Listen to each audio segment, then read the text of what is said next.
এখানে শুটিং করতে দেওয়া ছিল। এখন আমরা শুটিংয়ের অ্যালাউ করেছিলাম, আমি এসছি, এখানে পার্কিং নিয়ে অসুবিধা হচ্ছিল, আমার স্টাফদের সঙ্গে মারপিট করলো।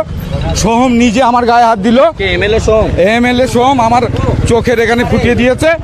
কোনো রকম নেই, 1 পয়সা ফাইন্যান্সিয়াল ডিল নেই, তারপরেও বলছে সোহম হুমকি দিচ্ছে একদিনে রেস্টুরেন্ট বন্ধ করে দেবো। আর এ কথাও বলে দিচ্ছি, সোহম নিজে বলেছে, সোহম নিজে লাথি মেরেছে, তার ভিডিও ফুটেজ আমি দিয়ে দিচ্ছি। একদম আমি জোড়াত করেছি, তার ভিডিও ফুটেজ যদি না দেখাতে পারি তা আমার নাম আলম না। সোহম লাত মেরেছে। আপনাকে লাত মেরেছে? একদম ভিডিও ফুটেজ আমার চোখের এখানে ভালো করে। তাদের কোনো অ্যাকশন নিল না? পুলিশ তো এখন উল্টো আমাকে বলছে।